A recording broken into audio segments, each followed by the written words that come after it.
don't know exactly when I met your husband, Jay, but it was probably, I don't know, 10 years ago or something for the first time. And him and I became friends, and then led to you and me becomes friends. And now we own property together and are all great friends. And one of the things that you guys taught me early on that it never occurred to me, but was tracking my net worth on a monthly basis and spending time every month to sit down and do that. And from what you guys have told me, you guys don't only just do that for yourselves, but you also do that with your agents and maybe even some of the more key people in the database in your sphere. So talk about that for a second. Yeah. So, we actually got the idea from you, which was one of your goals was to help people become millionaires. And so I thought that was a great goal. And so we put that on our goals as well, because we for sure got a gift the day we joined Keller Williams, which was to think bigger and think about how to prep for the future and really learn how to make money. And so the result of that was me really saying, like, well, did we meet our goal, right? Because it's one thing to have a goal. It's another thing to track it and be committed to it. And that's why I think I sent you a couple text messages like, hey, how many millionaires have you created? Do you actually know, right? Yeah. And so I just thought, well, we need to figure out a way to actually track it. And not because we want to have like, we've created this many millionaires. I mean, that's awesome, but really because we want to help people become millionaires. And so I said, why don't we create a format where we can help people learn how to manage their money, essentially, and invest. And so we created what we call the Hot Millionaire Club. And we meet once a month as a team, and not everybody on the team shows up, but everybody's welcome. And we actually stole the idea from Tim Minix, who's an OP in like far West Texas. And what that looks like is people have to commit to a few things. They commit to tracking their net worth on a monthly basis, and that's all very transparent. So we share that with everyone, and everyone basically says what their net worth is every month. And that's kind of scary, especially since our net worth's a lot higher than most everyone on our team. It's scary to be vulnerable and all that stuff, but it's been very powerful for us as a team. And then we also have to come up with net worth goals. So it's one thing to track it, but it's another thing to say, hey, I want to increase it.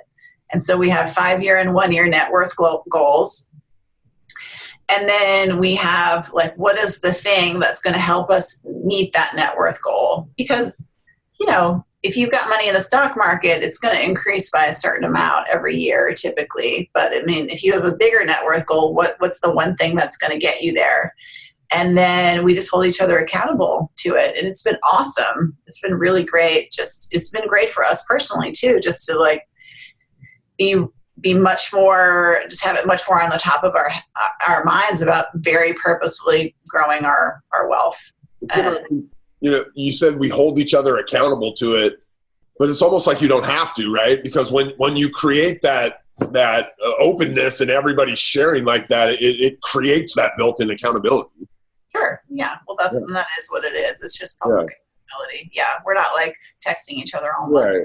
Right. Yeah. Yeah. What have the results been? The results have been amazing. So we've averaged 3.8% increase in net worth every single month over month in the last 8 months. So it's really going up. What's that? Across the whole group? Across the whole group with us taken out.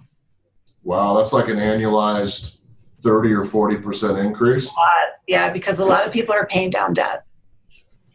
Yeah, that makes a big difference, doesn't it? Yeah. I think you and Jay were investor-minded from the beginning, and people, a lot of times, they think that you need to be making a ton of money before you start making investments. But you guys weren't making a ton of money when you were first buying your first properties. Is that right? That's right. Yeah. So the gift that we got is when Jay started at Keller Williams, he took a class. Keller Williams really encourages people to become business owners and to to think about investing. And so there was a class at KWRI that Mo Anderson was teaching, and Mo was the former CEO of Keller Williams. And it was a class on how to read a P&L, how to read a profit and loss statement. So as luck would have it, Jay showed up, and he was the only one there from the whole company. Wow. And what I love about that story is that Mo could have canceled it. She could have just said, listen, this is not worth my time. But she didn't do that. And so I never worry that there's enough people in any class that I teach, because I know that the right person's going to be there.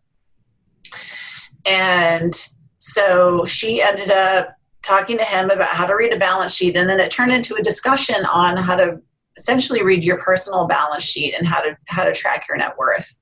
So Jay came home from that, and he said, we need to figure out what our net worth was. And so we did. And it was about $2,200, which is great, because for most people, their net worth is negative.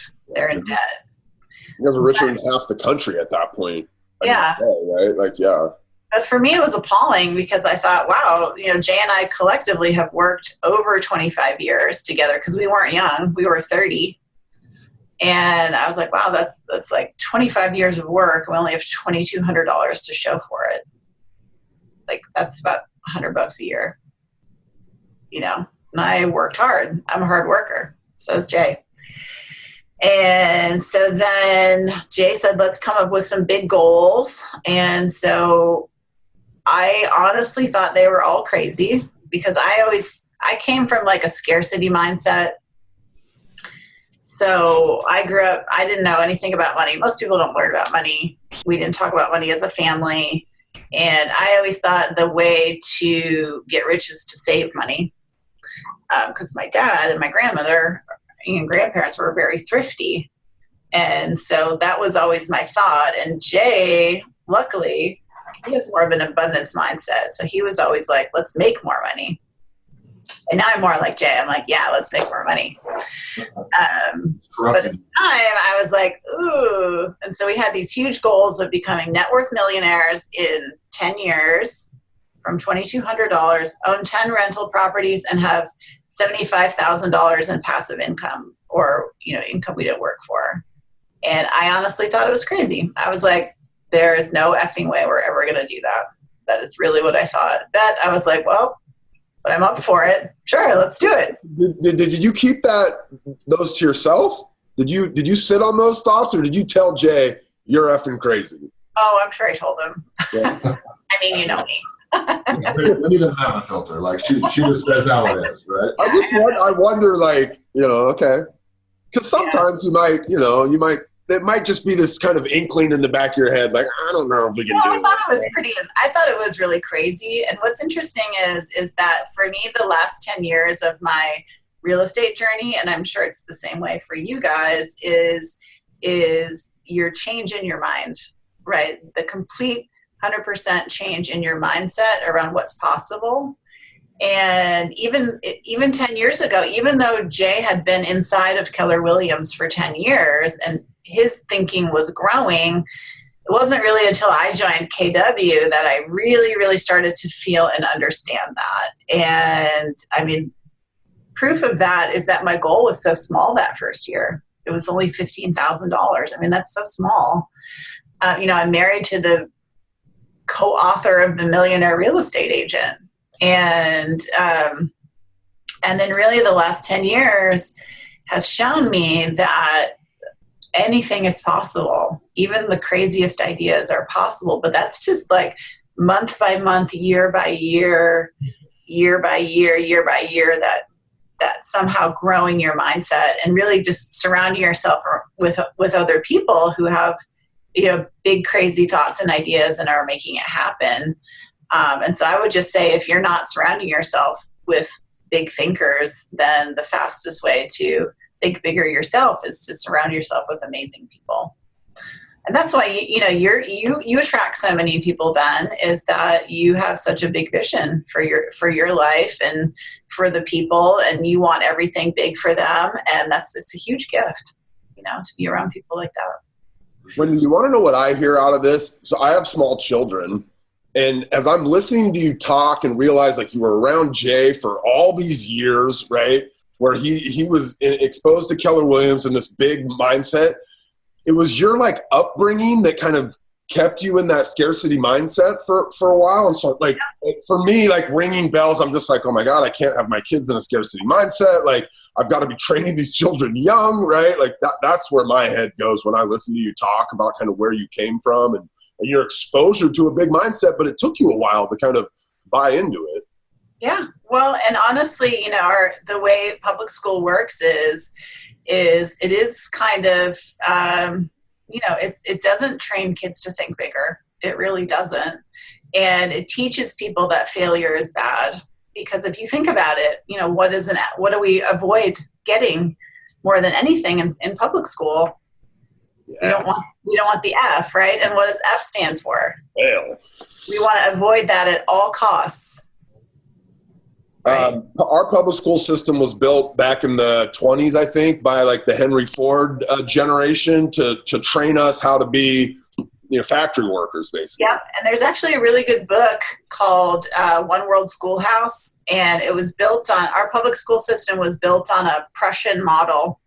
So from Prussia, which was this idea of sit down, memorize stuff, do what you're told, walk in a line, all that stuff that helped us, actually helped America in an unbelievable way because it helped us launch the Industrial Revolution. Like it was amazing for America. And now we have this old school system and we've got this new economy where 50% of the kids that are, you know, in middle school right now are going to have a job that doesn't even exist. Oh. And they're gonna have to be a 1099 employee. They're gonna have to, you know, become a real estate agent or do programming or whatever, and they have to learn how to learn. And that's not what our public school system does. It does not teach them how to learn. And we are doing our kids a big disservice by putting them in a system where it's all about memorization and we're not teaching our kids how to think for themselves, which is really the skill set that kids need to have in the world right now. I got to have breakfast with a friend of mine who I'm sure you guys all know, Anton Stetner, who owns a large team and owns Keller Williams offices, and great guy and a good heart.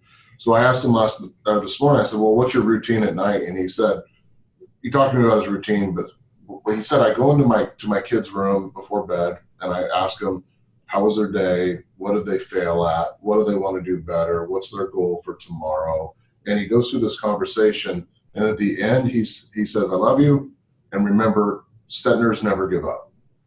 Stetners continue going. And he has this 3 or 4 things that he says as an affirmation to them every single night.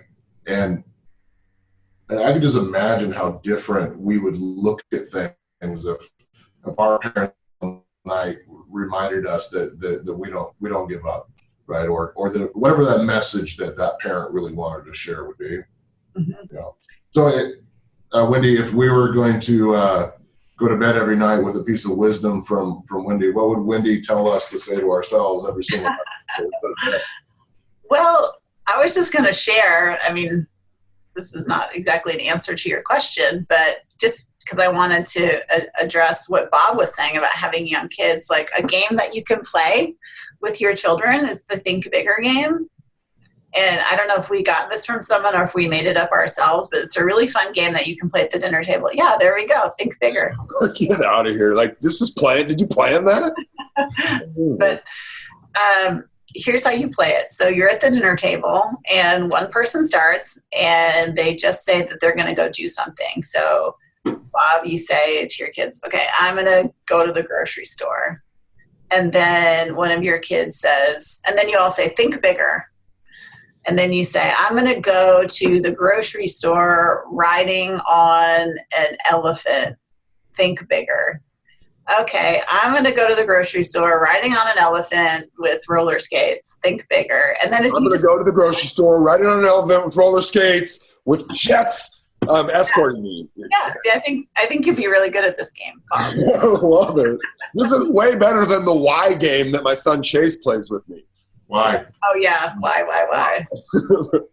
Yeah. So when you tried to not answer my question, and then you answered my question because what you said was, before bed, everybody should ask the question, Yes. how do I think bigger? How do I think bigger? Yeah, how do I think bigger? Well, I know you have an appointment coming up, and I also know that you were one of our first Brivity customers. You're one of the first people that adopted our technology, and you've been a loyal friend and customer and user of our technology from the very beginning. And I really appreciate that because it's your guys' feedback that helps us. What are some of your favorite things about Brivity, or some tips or things that you would share with our people today? Sure.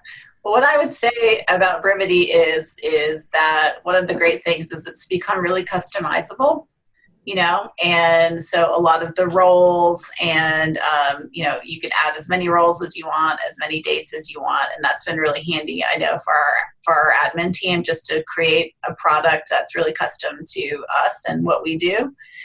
And then the other thing that I love is that your auto plans they've really come a long way, I would say, in the last, 8 months or something like that. And my team is like all in on that and really using that.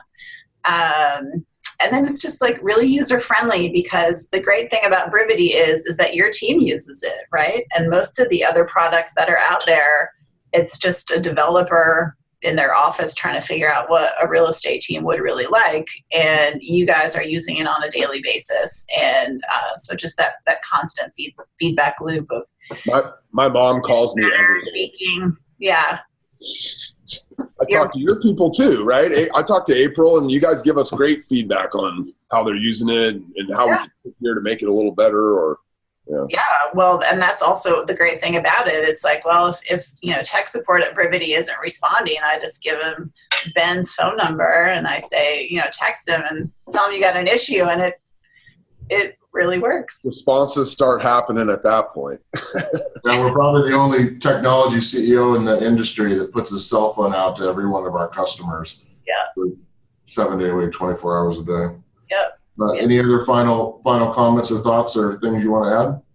Yeah, well, I mean, we love Brivity. I mean, gosh, we've been using it for I want to say since we started building our systems. And what's been great about it is that as we've expanded, it's been really expansion friendly, and we really enjoyed in all of our expansion teams. And so, where are those locations at, Wendy? we have a team in Houston, one in Dallas, one in Minneapolis, and one in St. Louis. And Well, so, if you're watching this and you want to help add to the 100,000 in GCI they did last year from agent referrals, those are your cities, right?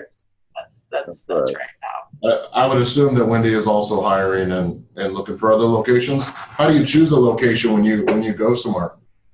We're focused on Texas right now, to be honest with you. We're really focused on Texas, and because our culture is really important to us, and so having people that are able to drive here and really get to know each other is really important to us.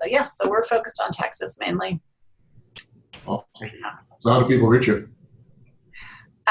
Well, I can be found on all the social media sites, papasanproperties.com. And how would you prefer to be reached? Yeah, you can send me a Facebook message. That's probably the easiest way to reach me. Awesome. Well, thanks for giving us an hour of your time today and contributing and sharing. I think people are going to get a lot out of some of your thoughts today. So, Right. Well, thanks for having me, guys. Wendy, thank you so much. My children, thank you too. We're starting that game tonight. I think only one of them is probably old enough to play it, but that's a lot of fun. I love it. Yeah, you love it. All right. Bye, my friends. Bye, Bye. guys.